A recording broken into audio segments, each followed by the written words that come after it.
রবিবার astrology research ফেরানিটির উদ্যোগে এক মেগা রক্তদান শিবিরের আয়োজন করা হয় আগরতলা প্রেস ক্লাবে।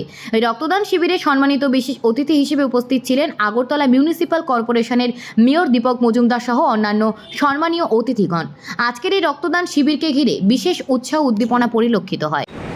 মেডিকেল অ্যাস্ট্রোলজি রিসার্চ ফেরানিটির উদ্যোগে আজকে যে ব্লাড ডোনেশন ক্যাম্প বা ব্লাড ডোনেশন প্রোগ্রাম করা হয়েছে তাতে আমি তাদেরকে প্রথমে সাধুবাদ জানাই এবং ধন্যবাদ জানাই। এই কারণে আমাদের রাজ্যে সরকার অনুমোদিত 5টি ব্লাড ব্যাঙ্ক এবং 2টি বেসরকারি ব্লাড ব্যাঙ্ক, প্রতিটি ব্লাড ব্যাঙ্কে নির্বাচনের প্রাক্কালে পরিস্থিতির সময় ব্লাড ডোনেশন ক্যাম্পগুলি প্রায় বন্ধ হয়ে গিয়েছিল। সেই কারণে রক্ত স্বল্পতা দেখা গিয়েছিল, ব্লাড ব্যাঙ্ক ব্লাড ব্যাঙ্কে রক্ত স্বল্পতার ক্ষেত্রে বা ভারসাম্য রক্ষার ক্ষেত্রে যোগান এবং চাহিদার মধ্যে ব্লাড ডোনেশন ক্যাম্প অত্যন্ত জরুরি। সেক্ষেত্রে আমাদের রাজ্যের মাননীয় মুখ্যমন্ত্রী প্রফেসর ডক্টর মানিক সাহা সারা রাজ্যের মানুষের কাছে বিভিন্ন সংগঠন বা প্রতিষ্ঠান কাছে সংগঠন এবং ব্যক্তিবর্গের কাছে আবেদন রেখেছিলেন যে ব্লাড ডোনেশনে এগিয়ে আসার জন্য।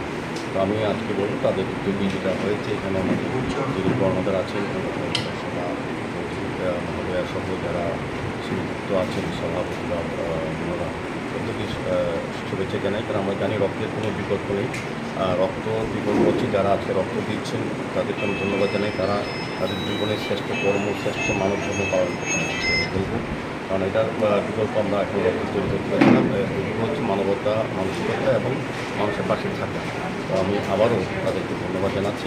আশা করবো আগামী দিনেও তারা এইটা ধারাবাহিকতা বজায় রাখবেন এবং আমাদের রাজ্যে বিশেষ করে মনুষ্য রোগীদের প্রাণ রক্ষার ক্ষেত্রে যেমন এই রক্তদান অনেকটা এগিয়ে আসে, পাশাপাশি আজকে যারা রক্তদানে অংশগ্রহণ করবেন বা রক্তদান করবেন তারা নিজেরাও কিন্তু শারীরিকভাবে সুস্থ কতটা আছেন জেনে নিতে পারবেন। তারা পরবর্তী সময় নিজেকে সুস্থ রাখতে পারবেন এবং অন্য পরিবারকে ভালো রাখতে পারবেন। সেক্ষেত্রে ব্লাড ডোনেশন ক্যাম্প অত্যন্ত জরুরি।